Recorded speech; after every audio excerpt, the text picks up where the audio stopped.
Buenas tardes, Chile. Buenas noches desde aquí de España y para mí es un honor participar en el Congreso Futuro de este año 2023.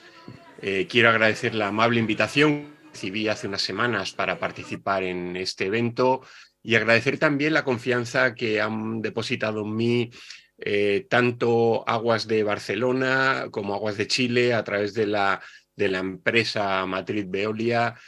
que bueno, apostaron por mí para que les presentara resultados de investigaciones que estamos desarrollando sobre cambio climático, la necesidad de adaptación al cambio climático en dos elementos clave para la vida de unas sociedades, ¿no? Como es el agua y el territorio. Dentro del contexto del bloque en el que estamos interviniendo, Dicotomías de un mundo quebrado, vamos a comenzar la exposición.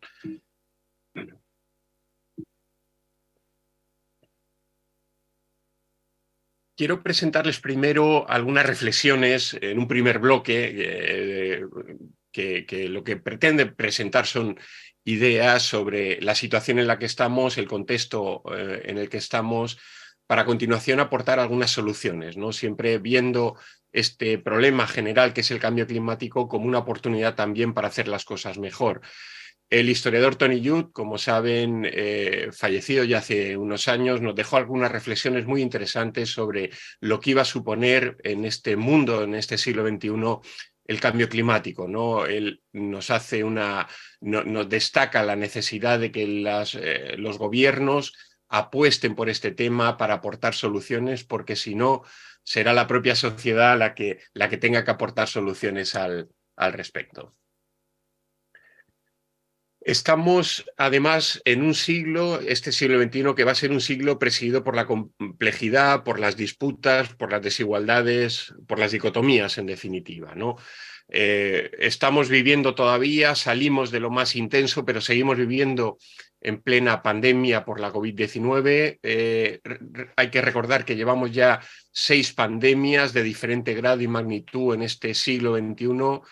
Cómo no, esta última ha sido la más destacada por los efectos económicos, territoriales, pero sobre todo la salud humana que ha tenido. Y todo ello en un contexto que nos va a acompañar a lo largo de todo este siglo, que es el contexto del proceso de calentamiento, del cual vamos a hablar en la intervención. Contexto de calentamiento con ese forzamiento de las temperaturas que está provocando el ser humano y que está teniendo ya efectos en los diferentes elementos del clima, temperaturas, precipitaciones, eventos extremos, y por tanto tenemos que saber lo que nos puede pasar para empezar a aplicar medidas que permitan minimizar sus impactos. Caminamos en un siglo que seguramente va a provocar sociedades más desiguales y un medio ambiente, un estado del medio ambiente incierto, ¿no? Con una complejidad geoestratégica mundial, con unas disputas crecientes por los recursos naturales, como estamos viendo, y con un sistema capitalista que está puesto en cuestión, pero que de momento no encuentra recambio. No tenemos una solución que apueste por otro modelo económico que nos permita tener una relación de igual a igual con nuestro planeta Tierra. Además, estamos en el contexto de lo que llamamos sociedades de riesgo, concepto que popularizó, que investigó el investigador alemán Ulrich Beck ya en los años 80 y que se ha ido complejizando en los últimos años debido a la incorporación de nuevas realidades, como es el cambio climático, que nos va a someter a una situación de mucho mayor riesgo debido al aumento de la peligrosidad natural por efecto de ese proceso de calentamiento, como estamos viendo. De manera que presentamos primero unas reflexiones en este contexto de el agua y el territorio como elementos necesarios para la adaptación, y a continuación, en la segunda parte, rápidamente presentaremos las acciones. Como saben, el problema del cambio climático no es nuevo, seguramente ha adquirido tintes mucho más problemáticos, mucho más contundentes, evidencias ya con datos científicos en las últimas 2 décadas, pero se viene hablando de él, por ejemplo, ya desde la cumbre de las Naciones Unidas del año 72, que hizo ya un primer llamamiento a la necesidad de que los gobiernos tomaran en consideración esta problemática del cambio climático. Estamos también ante un tema que encierra un componente ético, ética de la tierra, ética del ser humano, que a veces entran en conflicto por el desarrollo de actuaciones que bueno, pues no tienen mucho de acuerdo con la dinámica de la naturaleza, y eso ha supuesto la aparición de problemas de contaminación, de problemas de explotación, sobreexplotación de recursos naturales, como estamos viviendo en muchas partes del mundo. Todo ello con un problema fundamental, como es las continuas emisiones de gases de efecto invernadero, que nos va a llevar a incumplir sistemáticamente, como lo estamos haciendo en las últimas décadas, esos protocolos internacionales que vamos firmando, el de Kioto en el año 98, el Acuerdo de París en el 2015, que preveían unos horizontes de intento de contención de la subida de temperaturas de aquí a final de siglo, pero como vemos, las últimas proyecciones a la vista del continuo crecimiento en el consumo de combustibles fósiles en todo el mundo, como les muestra este gráfico, pues se van a adelantar, y ya está previsto que en la próxima década de los 30 hayamos alcanzado el 1,5 grados que se señalaba por parte de la Organización Meteorológica Mundial como aquel umbral que no deberíamos rebasar por el bien del planeta y de las sociedades que en él vivimos de aquí a final de siglo.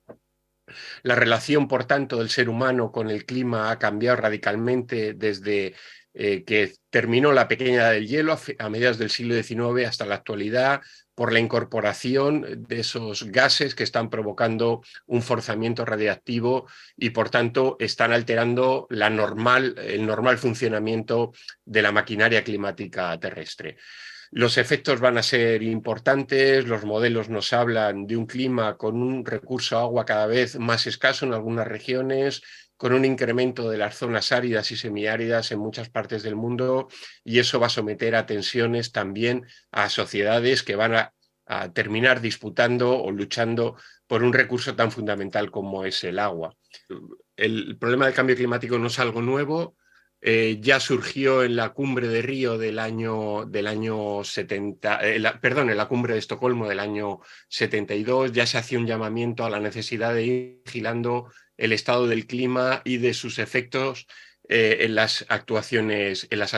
humanas. Aquí entramos también en una cuestión de ética, tanto de la tierra como del ser humano, que a veces no trabajan, no transitan en la misma dirección. Todo ello porque estamos en un mundo que continuamente está explotando y está consumiendo combustibles fósiles. No conseguimos frenar las emisiones, las proyecciones de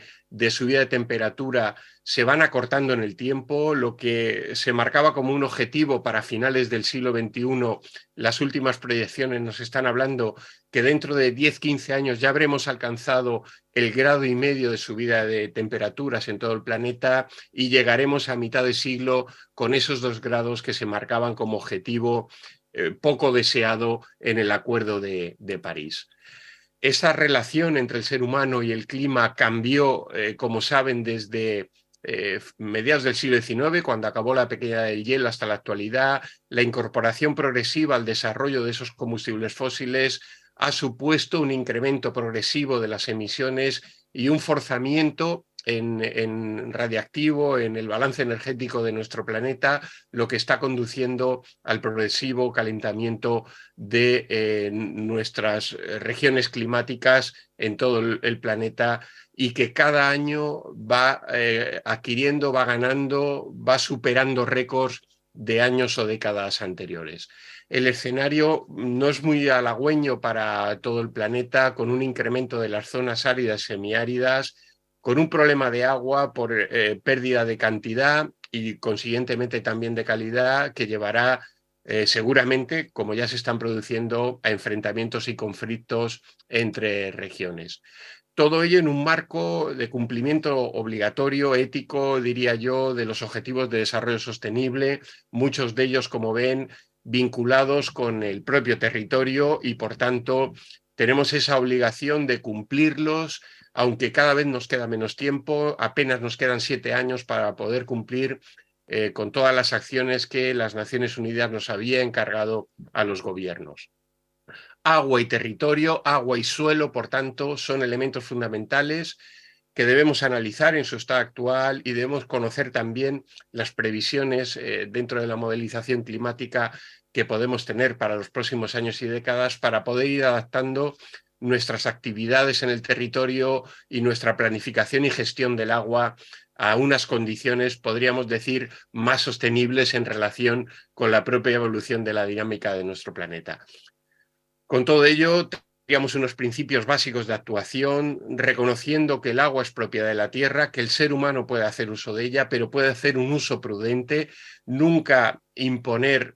actuaciones que sobrepasen los límites de la propia regeneración natural del agua en sus fuentes y, por tanto, en su circulación en ríos, su permanencia en lagos, en acuíferos, etc. Y también para el territorio, porque estamos lamentablemente acostumbrados en las últimas décadas a llevar a cabo actuaciones sobre el territorio que nunca deberían haberse realizado y han sometido a riesgo a territorios y a las sociedades que sobre él viven porque no hemos acomodado nuestras actuaciones al componente a veces peligroso que tiene el territorio en su funcionamiento de dinámica natural. Por tanto, para la planificación del agua tenemos que apostar por la calidad y no por la cantidad como medida principal de sostenibilidad en nuestras planificaciones para los próximos años y décadas. Y asimismo debemos hacer un uso sostenible de nuestro territorio, planificando nuestras intervenciones, teniendo en cuenta esta cuestión del cambio climático y de los extremos que van vinculados al cambio que se está produciendo también por motivo del calentamiento en la propia dinámica atmosférica. Para ello podemos usar herramientas como la propia infraestructura verde y llevar a cabo una evaluación continua de la intervención, de nuestras intervenciones sobre el territorio. Pasamos a la última parte de mi intervención, donde hablaré de ejemplos concretos de acciones que se están llevando a cabo, podríamos decir, de ejemplos de buenas prácticas que podrían servir como una hoja de ruta a practicar en otros territorios, en otros países, para ir adaptando la planificación del agua y del territorio a los efectos del cambio climático. Para ello podemos contar con normativas que nos van a ser necesarias, con planes de uso del suelo y es fundamental la educación para el riesgo y el cambio climático y la comunicación efectiva a la sociedad del estado de la cuestión que vayamos teniendo en cada momento en nuestra evaluación de los efectos del calentamiento y de las proyecciones de futuro que están previstas en la modelización climática. Todo ello con una finalidad: llevar a cabo una planificación sostenible de los territorios y una planificación sostenible del agua, donde prime, como decíamos, la calidad sobre la cantidad. Algunos ejemplos de buenas prácticas que se han desarrollado, por ejemplo, y que pueden servir como hoja de ruta en otros territorios, se han llevado a cabo en España. Nos hablarían, por ejemplo, de la aprobación en el año 21 de una ley de cambio climático que considera que tanto la planificación hidrológica, la planificación urbana y territorial y la gestión de los dominios públicos, del agua o de la costa, tienen que adaptarse a los efectos del cambio climático. Ello va a suponer un cambio en la propia gestión de las concesiones administrativas en dominio público, porque como se ve en la imagen, cada vez han sido más afectadas, por ejemplo, por efecto de temporales marítimos causados por el incremento que se está registrando en los episodios extremos en algunas zonas del planeta, como es el litoral mediterráneo de la península ibérica. También la planificación territorial, a partir de la ley del suelo, obliga, en el caso español, a elaborar buenas cartografías de riesgo, porque el riesgo condiciona los usos de suelo. Allá donde haya un grado de riesgo elevado frente a un peligro natural, no pueden establecerse usos urbanísticos, usos de equipamientos esenciales para la población, porque el propio grado de riesgo determina la posibilidad de ocupación. Asimismo, la planificación del territorio se convierte en una herramienta eficaz para la aplicación de modelos territoriales modelos que en los últimos años han apostado por esa extensión en el territorio, el modelo extensivo, frente al modelo compacto, que es el que realmente puede hacer ciudad y que tiene también una implicación muy directa en el propio consumo del agua, como están viendo. Asimismo, es necesaria la elaboración de cartografías de riesgo. En el caso español han sido obligadas por la propia Unión Europea a través de su directiva de inundaciones, y el grado de riesgo frente a inundaciones en un territorio determina los usos del suelo que en la escala municipal, en la escala local o en la escala regional se puedan desarrollar. Por su parte, la planificación estratégica,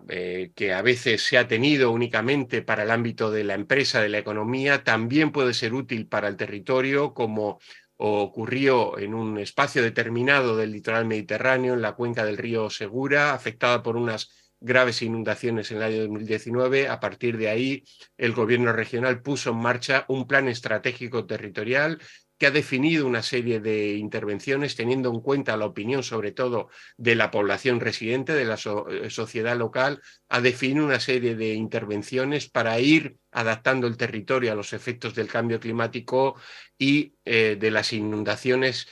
por aquello de que la precipitación intensa cada vez se está mostrando más frecuentemente en este ámbito territorial. Asimismo, estamos hablando del desarrollo en entornos urbanos de actuaciones que dejan de ser esa actuación dura, de infraestructura dura, de desvío de cauces, de encauzamientos basados en la política de la ingeniería digamos, más estructural, y apuesta por otro tipo de soluciones como parques inundables, como depósitos para acumulación de agua pluvial, que se convierten también, en el caso de los parques inundables, en un entorno verde para las ciudades, de disfrute para la ciudadanía, y por tanto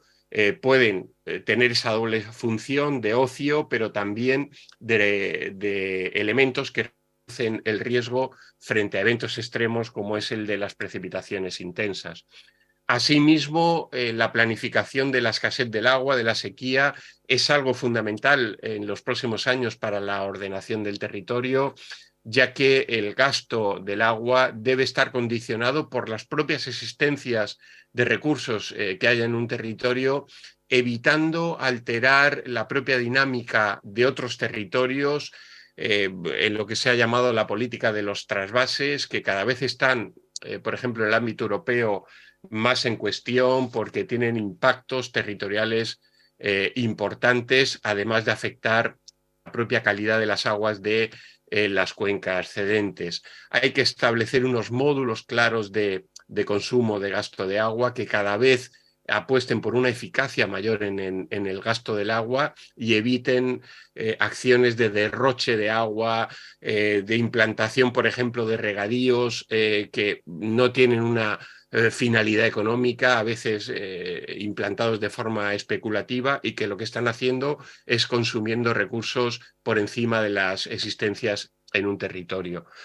Por su parte, para la planificación de esos recursos hídricos en un territorio, decíamos que hay que apostar por la calidad y no por la cantidad. En el caso de necesitar recursos un territorio,